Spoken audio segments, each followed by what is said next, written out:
Okay, first things first, why am I reviewing a show that aired 2 years ago?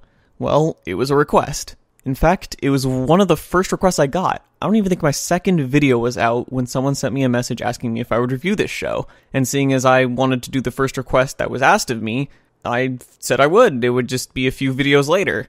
Now it's been about 3 or 4 months since I got that request, so I'm finally getting around to it. I'm sorry to that person for taking so long, but, well, better late than never, right? Also, I'm not saying their name because I'm not sure if they want me to say. I'm sure they'll say in the comments if they care. Anyways, this review is on Hourou Musuko, also known as Wandering Sun, which is what I'll be using for the remainder of this review. Wandering Sun is one of those rare shows where anime decides to tackle a complicated subject in a mature way. It's always interesting when most of the shows that are out are about action or drama or romance, then suddenly a show comes along that says, alright, now let's discuss transsexualism. Now, before starting, I have to address some things in regards to society and such. If you've already watched the show, you probably already know these things. Even if you haven't seen it, you might still know this stuff, but I'm gonna say this all anyways. First off, transsexual does not literally mean people who've had a sex change, nor does it imply people who are gay and just get a sex change so that they can hook up with people of the sex that they used to be before the change. No, it just identifies people that aren't really comfortable as whatever sex they were born as. It has nothing to do with attraction. This can either be a biological thing, or it can be in regards to gender, and not agreeing with the roles males and females are assigned in society. However, now that sex change operations are possible, we automatically associate the word with people who've had the operation. The more common terminology that's used now is gender identity disorder. In fact, there's even a subcategory called gender identity disorder in children. It's when kids get discomfort because they feel that their bodies are wrong or meant to be different. Might this convenient terminology and description have anything to do with Wandering Sun? I'll give you a hint. Yes. You see, the reason kids get their own category is because they can get the roughest cases. When you're growing up is when you get bombarded the most by family, friends, society, and mass media about what each gender should act, look, and even think like. If you grow up feeling differently from what you're being taught to be biological facts, and how not falling in line with these makes you weird or different, it can seriously mess with your head and potentially even traumatize you. But anyways, hopefully I've addressed the topic enough, because I want to start the actual review. As the intro made obvious, the story is about two kids that have gender identity disorder, Nitori and Takatsuki. That's about it. There's no real overarching story or anything. It just sets up those two along with some other characters and follows them around as they do stuff. Considering the themes of the work, it makes sense that the story is character-driven rather than story-driven. As for these other characters in the show, they cover pretty much every different kind of reaction and opinion on their gender identity disorder there is. Some of them are okay with it. Some of them aren't. Some are indifferent. Some think it's cool. Some think it's disgusting. Some may have personal experience with gender identity disorder themselves, etc. Having all these different perspectives gives the show more depth. Just like in real life, nothing is really black and white, especially when it comes to opinions on a topic. Sure, for some people it can be a matter of liking it or disliking it, and there are characters like that in the show, but for most people it's not that simple, and there are a ton of other factors at work. Something else that added depth to the show that people may not have even realized was the animation.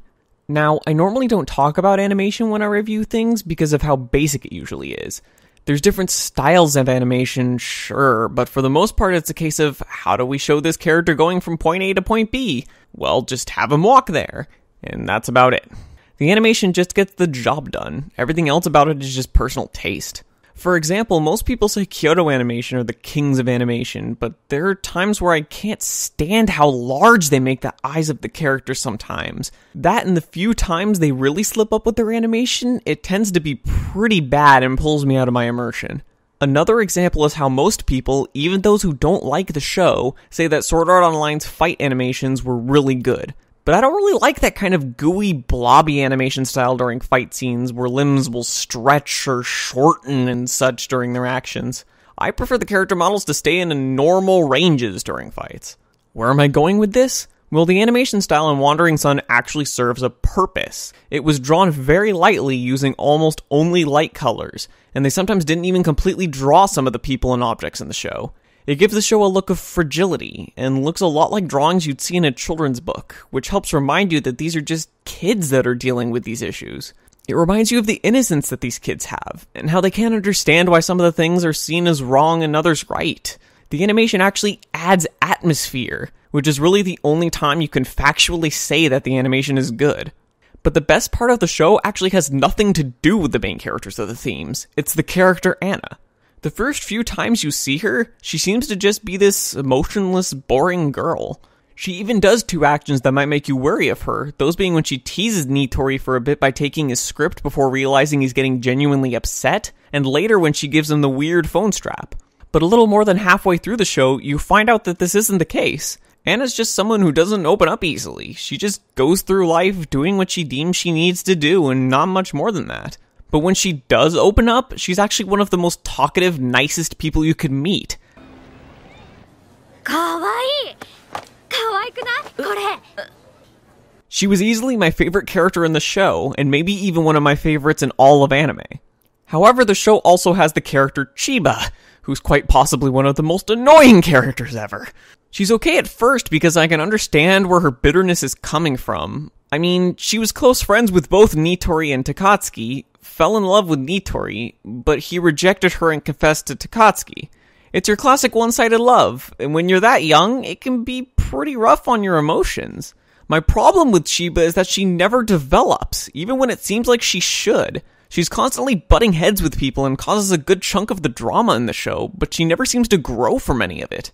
There are a few occasions where she seems to be learning right after some of the drama has ended, or some when it's near its end, but an episode or two later and she's right back at it. She pretty much passed my tolerance line after one part where she acts like a total bitch to Anna for no good reason, since it's something she should have been over by that part in the story. My guess is that the author just couldn't decide on many ways to create drama between the characters without using Chiba. The show also kind of loses its focus on its main themes around the middle of the show. That's not to say it's completely abandoned. There's still parts dealing with gender identity disorder and judging people and such, but it seems to take a back seat, and the show focuses on normal drama instead. At least half the show deals with the characters writing a genderbender play for the festival, and instead of focusing on that itself, it chooses to just have normal drama develop between the classmates. I wouldn't necessarily say it was bad, but it felt like the show was pushing its main message to the sideline a bit too much. Only one other thing about the show rubbed me the wrong way, and that was its excessive use of over-dramatizing what the characters say. I don't mean that in a general sense, though. I mean, there's a visual technique that they abuse the living hell out of for the entire show. That technique is when the characters will be talking to someone or saying something in their head, but right when they're about to finish, the visuals cut to a black screen and all the other audio disappears while the character says the last word or words. 別になんか嫌な感じ This is something that's done to put emphasis on the last bit of what they're saying, usually because that means there's a double or hidden meaning for it, or because it foreshadows things to come. It's a fine technique to make use of, but the show loves using it way too much. In episode 8 or 9, I counted them using it about 5 times. 5 times in just one episode. That's when it stops being useful and starts coming off as pretentious. But those are honestly the only problems I had with the show. The show even managed to get back on track with its themes by the end of the genderbender play, and it had a strong ending. Most of the open plot threads get wrapped up with a hint of things to come in the future for the story. There was one plot thread they left open, which was the class's thoughts on Nitori, but I felt like that was intentionally left open regarding the messages of the show. No real resolution came because it's not something that even exists. What happened happened, and nothing will change that. What makes a show like Wandering Sun so strong is how it uses children as the lens through which you see these societal issues. For one, gender identity disorder is something that children get. But more importantly, it takes a child's innocence to highlight the hypocrisy and double standards in society. It takes someone that hasn't been completely assimilated into society yet to be able to look at it and say, wait, why is this wrong? And that's my review of Wandering Sun.